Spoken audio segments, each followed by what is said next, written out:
자, 이번 소식은 정치권으로 가보겠습니다. 어제 동교동계가 문재인 새정치민주연합 대표의 손을 이렇게 잡아주는 듯 그런 모양이 나왔었는데 갑자기 분위기가 바뀌었습니다. 지도부에서 권노갑 고문을 향해서 지분 나눠먹기다 이런 식의 비판이 나왔기 때문인데요. 동교동계 지금 발끈하고 있습니다. 앞으로 재보선 문제 이 동교동계의 지원과 연결이 돼 있기 때문에 지금 복잡하게 돌아가고 있는데요.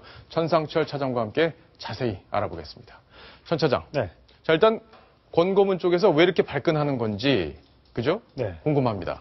일단 추미애 최고위원의 발언이 네. 문제가 됐습니다. 심기를 좀 거슬리게 했다 이렇게 표현할 수 있겠는데요. 오늘 추미애 의원이 이제 동교동계를 향해서 뭐 지분 나눠 먹기를 하자는 거냐 이런 얘기를 했습니다. 그래서 이제 그게 무슨 얘기인가 했더니 6대 4라는 얘기 비율까지 얘기했는데 이 작년 10월에 문재인 대표랑 권노갑 의원이 만나서 이 당 운영에는 주류 비주류가 있다. 네. 관행은 그동안의 민주당 새정치연합 야권의 관행은 주류가 60%, 비주류가 40%로 당직을 이게 배합해 왔다는 표현을 썼는데, 그러니까 당권을 쥔 사람 쪽에서 60%, 나머지 당권을 쥐지 않은 계파에서는 40%로 이렇게 섞어서 당직을 섞어서 이렇게 당을 운영해 왔다. 그러니까 문 대표도 그 정신을 좀 이어가길 바란다. 이렇게 얘기를 했다는 겁니다. 이번에 한 게 아니라 작년 11월에 있었던 얘기. 그 얘기를 이제 지난 7일 DJ 묘소 참배 전에 기자들한테 알려준 거죠. 그렇습니다. 그렇게 얘기했더니 이제 추미애 의원이 6대 4가 뭐냐. 지금 뭐 나눠먹게 하자는 거냐? 이렇게 이제 오늘 아침에 최고위원 회의에서 발언을 하면서 여기가 이제 문제가 됐습니다. 그럼 추미애 최고위원의 얘기를 한번 들어봐야겠네요. 그렇습니다. 자, 목소리를 한번 들어보시겠습니다. 가신 그분의 뜻을 제대로 헤아리지 못한 채로 묘소 앞에서 분열의 결의를 한다는 것 왜곡된 것입니다. 또 그분의 뜻이 당신 가신의 지분을 챙기라 라는 데 있지 않았을 것입니다. 동교동을 내세워서 정동영 후보를 제압할 것이 아니라 원칙과 정도의 길을 당대표님이나 우리 모두 그려야 할 것이라는 것을 강조드리고 부탁드립니다.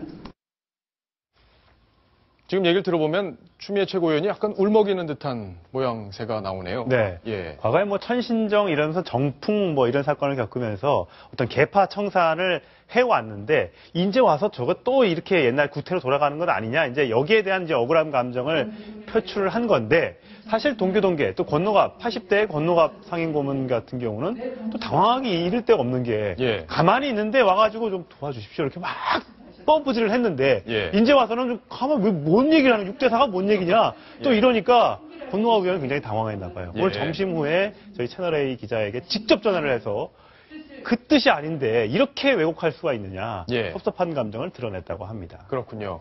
자, 섭섭한 감정을 오늘 권노갑 고문이 직설적으로 표현을 했던데 목소리를 한번 일단 들어보시고 또 이야기를 이어가겠습니다. 추미애 최고가 한참 모르는 이야기를 했어요. 작년 11월 5일 날 문재인 당시 대통령 후보하고 정신 못 올 때 19대 때 완전히 독점했지 않습니까? 그러면 안 된다. 모두가 동참할 수 있는 당의 운영을 해야 된다. 그때 이야기한 것이고. 지금 권노갑 고문이 반박을 했는데요. 전우석 변호사께서 보기에는 어떻습니까? 지금 6대 4로 이렇게 배합을 하는 것 사실 정당에서 관행처럼 있는 일이긴 한데 이 재보선을 앞두고 저 얘기를 하니까 마치 지분을 요구하는 것처럼 비춰질 수 있는 부분이 있습니다. 어떻게 보십니까? 바로 그게 핵심이죠. 지금 그 19대 총선 때 일방적으로 당했던 이 동교동 혹은 그 새정치민주연합의 뭐 구파라고 해야 할까요? 이런 파들이 보기에는 20대 공천에서 자기들이 살아남으려면 이 동교동계를 중심으로 뭉쳐야 되는데 이 문제는 그렇습니다. 이 동교동계를 상징하는 분은 이호 여사고 이호 여사가 지난번 당권 싸움 때 박지원 후보의 손을 잡아줬지 않습니까? 그래서 공개적으로 동교동계는 박지원 후보를 지원한다 이렇게 했는데 결국 낙선을 했거든요. 그랬죠. 이러니까 굉장히 지금 절박한 심정이에요. 동교동계는 이대로 가면 19대 때 그 한명숙, 문재인 이런 그 소위 친노계가 공천을 완전히 독점했다시피 또 당하는 것 아니냐. 20대 때. 이래서 이제 20대 때 어떻게 우리가 또 당할 수는 없다 이런 절박한 심정이거든요. 또 하나 문제가 있습니다. 이 노무현 이 대통령 세력인 친노계와 그리고 김대중 대통령 세력인 그 동교동계 이 두 그 개파는 생각이 무슨 많이 달라요. 예. 그리고 이런 말씀을 드리기는 조금 어려운 문제인데 사실 노무현 대통령은 한번 격하되어 있지 않습니까? 이 돌아가시기 전에 네. 이미 수사를 받고 이 당시 민주당에서 아주 경문시했거든요. 근데 갑자기 이제 절벽에서 떨어져서 돌아가시니까 그때부터 다시 무상화를 시켰단 말입니다. 근데 김대중 대통령 정권은 아직까지 격화된 사실이 없습니다. 그러니까 동교동계가 또 두 번째 절박한 내용은 뭔가 하면 친노계가 다시 권력을 잡았을 때 우리가 또 당할 수 있고 전 정권이 또 격화될 수가 있다. 과거에 대북 송금 때 한번 당했거든요. 예. 그 앙금이 아직까지도 남아있는 거예요. 네. 그런 여러 가지 이제 불편한 심정으로 지금 두 개파가 싸우는 건데 이것이 봉합하려면 문재인 대표가 약속했던 부분이 있지 않습니까? 당을 독점하지 않겠다고 약속을 예. 했으니까 그걸 지키는 모양을 보여줘야만 할 겁니다. 뭐 노무현 전 대통령이 이제 수사를 받은 뒤에 이제 목숨을 스스로 끊으시면서 여러 가지 논란이 있긴 했지만 지금 또 노무현 대통령을 좋아하는 국민들이 많이 늘고 있는 그런 분위기는 분명히 있는 것 같습니다. 허은명 부장께서도 이번 개파 내부의 어떤 문제, 본질을 좀 짚어주시죠. 글쎄 말이에요. 아까 박정원 앵커가 모두도 얘기했지만 이게 조금 야당이 좀 봉합되는 것 같은데 다시 좀 파열음이 나와서 보는 저도 좀 안타깝습니다. 그리고 한마디로 저는 오늘 추미애 의원의 발언은 좀 시의적절하지 못했다. 저는 건너박 고문에 지금 나오지만은 정말 안타깝다는 거 하고 그다음에 주류가 완전히 독점하지 말아야 된다라는 사실 얘기는 건너박 고문이 늘 해왔던 말이거든요. 예. 이른바 이제 친노 문재인 너무 독주가 심하다. 그러니까 우리가 또 사실 돌아가신 DJ 대통령도 호남, 제야, 해외 세력까지 골고루 당을 운영해 본 경험도 있고 그렇게 해서 민주당이 끌고 왔기 때문에 그런 어떤 단합을 강조하는 차원에서 한 말인데 저런 걸 지분이라는 표현을 써가면서까지 이렇게 권고문을 향해서 공격의 화살을 하는 것은 예. 시의적절하지도 못하고 또 그렇게 저게 울먹일 정도로 이게 강한 얘기냐. 그러게요. 조금 예. 추미애 의원이 적절하지 못했다 이렇게 생각합니다. 제가 보기에는 일단 이슈가 이게 끌어오른 상황인데 추미애 최고위원이 이제 존재감을 이 상황에서 드러내기 위해서 저런 식의 발언을 한 건 아닌지 양측을 다 비판하는 그런 전략적 선택을 한 건 아닌지 이런 생각도 좀 드는데. 그렇다면 더 문제 아니에요. 자기의 예. 존재감이 아니라 일단 당의 단합과 이번 선거에 좀 어떤 합치된 모습을 보여줘야 예. 되는데 겨우 요즘- 봉합이 돼가는 과정에 요즘 또 각 정당에요. 엑스맨들이 분열을- 많아가지고. 전상철 차장. 네. 여기 뒤에 보면 건너갑 고문이 오늘 또 이런 얘기도 했는데 네. 소개를 좀 해주시죠. 우리 기자한테 이제 전화를 해서 밝힌 예. 내용인데요. 가까스로 이제 당의 분열을 잘 봉합을 해서 재보선 지원을 잘 해가려고 하는 준비하는 사람들에게 네. 추미애 최고위원의 발언이 감정을 나쁘게 만드는 결과를 가져온 것 같아서 매우 안타깝다.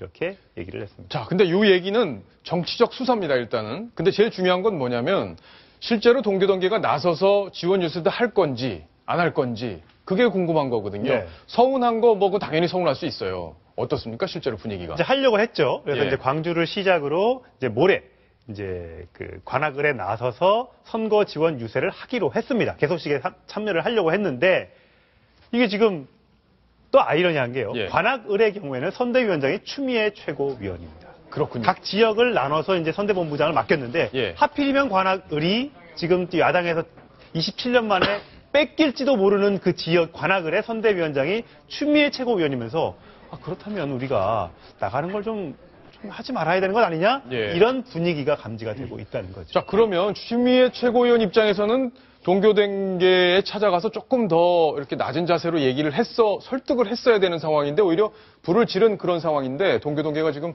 발칵 뒤집어졌습니다. 동교동계의 목소리를 대변하고 있는 분이라고 할 수 있죠. 이운평 전 의원의 이야기를 직접 한번 들어보시겠습니다. 이런 말을 듣고 어떻게 공고문이 관악구 현장에 갈 수 있겠느냐. 추미애이 책임지고 있는 그 선거구를 갈 수 있는 입장이 아니다. 갈 수 있는 입장이 아니다. 네. 그럼 이제 앞으로 지원 안 하겠다. 이런 식의 선전포고로 받아들여도 되는 겁니까? 일단 이틀 남았으니까 원래 가기로 한 날이 이틀 남았으니까 예. 또 정치라는 게 어떻게 바뀔지는 모르겠습니다만 저 부분에 대해서 추미애 최고위원이 뭐 혹시 사과를 한다거나 이러면 또 마음이 바뀔 수도 있겠지만 지금 같은 상황에서 나는 오늘 또 웃긴 거는 추미애 최고위원이 전화를 안 받아요. 기자들 전화를요? 기자들 전화 안 받고 그다음에 동교동계에서 숱하게 연락을 하려는데 안 받는다는 거예요. 더 어르신들 화가 난다는 거죠. 아니 저렇게 질러놓고 예. 뭐 갖다 붙다 얘기를 해줘야 되는데 얘기를 안 한다. 더 화난다. 이렇게 얘기를 하고 있습니다. 논란이 커지니까 지금 어떻게 수습을 해야 될지 아마 당황스러워서 그런 건 아닌가 싶은데 전원책 변호사님, 예. 이게 국민 눈높이에서 보면은 어떻습니까? 사실 이게 야당 내부의 계파 갈등, 뭐 오래된 일이긴 하지만 이 선거를 앞두고 이렇게 불거지고 있는데 국민 눈높이에서 본다면 조금 답답한 생각도 좀 황당한 거죠. 예. 야당은 야당대로 뭉쳐도 뭐 어쩔지 모르겠는데 지금 정동영 후보, 천정배 후보 다 탈당해서 이제 새로운 세력으로 지금 나서고 있고 거기다가 또 관악을 같은 경우는 김희철 전 구청장 예. 아주 거기에 지지 세력이 많은 분 아니에요, 야당으로서. 근데 그분이 지금 은근히 정동영 후보 쪽에 선 것 아니냐 이런 뉴스들이 계속 또 나오고 있거든요. 이래저래 그 민주당으로서는 대단히 머리가 아픈데 이 문재인 당대표가 처음부터 저는 이게 단추를 잘못 깨지 않았냐 이런 생각을 합니다. 처음부터 문재인 당대표가 자기보다는 당의 원로 그룹들을 해서 이번 그 보궐선거를 함께 동참하도록 뭐 위원회를 만든다든지 대책위를 만들었으면 책임 부분도 많이 많이 감소될 건데, 예. 이제 이게 선거에서 만약에 패배를 해버리면 문재인 대표의 장래가 걸려버린 거예요. 그렇죠. 예. 지금 상황이 그렇게 돼 있죠. 13주째 차기 주자 제1위를 하고 있습니다만 그것이 언제까지 갈 수 있겠느냐. 그리고 핵심 야당 세력에서 그 상당한 지분을 갖고 있는 동교동계와 척을 져서는 이 문재인 후보의 미래도 장담하기 어렵지 않겠느냐 이런 생각을 합니다.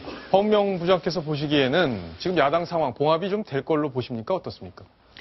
일단은 그 동교동계를 좀 끌어안지 않으면 야당이 살 수 없다 저는 이렇게 생각합니다. 예. 단합과 포용하는 그런 한 사람이라도 거들어야 되는 상황에서 지금 그 어떤 자기들만의 어떤 세력으로 독주한다는 거는 국민 눈에도 안 좋아 보이고 동교동계 입장에서는 저도 오늘 오전에 그 이은평 의원하고 통화도 했는데 뭐 겉으로는 뭐 도와줘야지 하면서도 여전히 앙금이 남아있는 것도 사실이에요. 우리가 뭐 선거 때마다 동원되는 용병이냐. 그리고 도와달라고 하면 진정성을 갖고 얘기를 해야지. 아직도 말씀이 좀 그렇게 서운한 감정들이 있으시더라고요. 근데 저는 어떻든 이번에 동교동계 입장에서는 또 도와주지 않았다가 괜히 선거에서 패배하면 그 책임을 또 고스란히 동교동계가 지게 되는 상황이라 그렇죠. 굉장히 난처한 입장에 처해 있을 것 같아요. 근데 어쨌든 저는 좀 폭을 좀 넓혀야 되고 근데 말은 우리가 뭐 같이 하자고 하지만 저는 솔직히 말씀드리면 밑에 앙금들이 많이 남아있고 또 지금 관악을만 해도 전 변호사님 말씀하셨지만은 그 정태호 후보가 됐잖아요, 경선에서. 근데 예. 지금 그 밑바닥 네트워크는 이제 김희철 전 구청장이 많이 갖고 있는데 겉으로 보면은 김희철 전 구청장이 그렇게 막 정태호 후보를 도와주는 분위기는 또 아니거든요. 안 도와주겠다고 얘기했죠. 그러니까 예. 바닥 민심은 뭐 겉으로는 우리가 같이 하자고 하지만 과연 이렇게 썩 동교동계가 정말 적극적으로 선거를 도와줄 거냐 여기에 예. 대해서는 조금 비관적입니다. 제가 보기에는 이 서로에 대한 불신을 깔아놓은 상태에서 진심이 없이 대화를 하면서 정치적인 계산만 하니까 이렇게 계속 삐걱거리는 건 아닌지 국민의 눈높이에서 봤을 때는 이런 것들이 좀 불편하게 보이는 건 아닌지 이런 생각이 좀 듭니다. 어제 동교동계 좌장인 이 권노갑 상임 고문이 도와주겠다 이렇게 얘기를 하면서도 내심으로는 다른 생각들을 갖고 있는 그런 장면들이 포착이 됐었습니다. 그 장면들을 저희가 영상으로 꾸며봤습니다.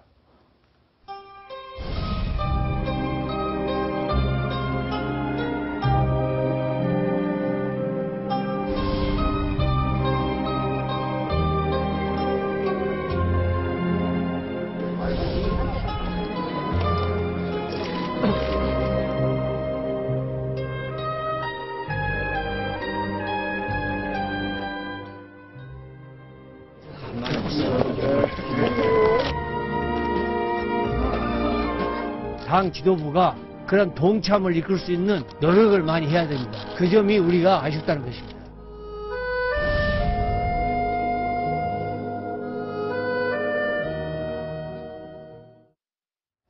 자, 전상철 차장. 네. 기자들이 있는 데서는 해서는 안 되는 속내가 있었던 거군요. 네. 사실 뭐 오늘 문제가 이렇게 불거지긴 했었습니다만 이 문재인 대표가 지명한 네. 지명직 최고위원이 추미애 최고위원입니다. 네. 그러니까 문재인 대표가 발탁해서 최고위원을 갖다 놓은 사람이 오늘 이렇게 또 대형 또 설화에 이제 휩싸이게 된 건데 이것 때문에라도 아니 동교동계에서 아니 문 대표 사람인데 이거 문 대표를 우리가 믿을 수 없는 것 아니냐? 우리가 실컷 도와줬는데 나중에 예. 딴소리 하는 건 아니냐? 이렇게 혹시 걱정하고 있을지도 모르겠다는 생각이 듭니다. 그래서. 예, 네. 그러겠네요. 지금 야당에서 전패 위기감이 돌고 있다. 야당 자체적으로 여론조사를 돌려보니까 다 지더라. 그래서 지금 난리가 났다 이런 얘기들이 나오던데 실제로 그렇게 다 질 수 있는 그런 상황인가요? 아직 뭐 여론조사고 아직 공식 선거운동이 시작되기 전이니까 무조건 예. 수치를 믿을 수 있는 건 아닙니다만 선거 초반에 어떤 여론조사 결과가 그렇게 나오고 있는 것 같습니다. 예. 4.19 재보선 서울 관악을 여론조사를 보면요. 오늘 이제 여야가 다 여기로 달려갔는데 예. 네. 새누리당 오신환 후보가 43%, 새정치연합의 정태호가 24%, 네. 정동영 3위로 후보가 밀려났어요. 어쨌든 20%를 예. 합치면 넘어가는 수치를 갖게 되니까요. 이렇게 두 사람을 합치면 예. 44 거의 비슷해지죠. 그리고 이제 정의당 후보가 이렇게 되어 있는데 이러니까 지금 굉장히 긴장할 수밖에 없는 거죠. 원래 여기는 27년 동안 새정치민주연합의 야성이 아주 강했던 곳이에요. 예. 지금 관악을은 이렇고 또 다른 지역들도 어떤지 궁금한데 다른 지역들도 짧게 좀 요약을 해서 설명을 해주세요. 네, 광주 서구을 이것도 사실 새정치민주연합의 텃밭인데 네. 무소속 탈당했던 이 천정배 전 의원이 38%로 1위를 달려가고 예. 있습니다. 자, 이 추세가 어떻게 될지도 궁금하고요. 물론 아직까지 큰 차이는 아닙니다만 예. 당황스러울 수밖에 없을 것 같습니다. 새정치민주연합. 만약에 여기서 광주에서 지면 어떻게 되는 거예요? 굉장히 후폭풍이 일겠죠. 네. 이제 이래서 야권 개편론이 여기서 이제 불 수도 있기 때문에. 야권 개편론의 어떤 리트머스가 될 수 있는 그런 상황이다. 예, 그렇기 때문에 굉장히 이 부분에 대해서 여기가 이제 추격을 해가야 되는 입장인 거죠. 네. 자, 다음 지역도 한번 보겠습니다.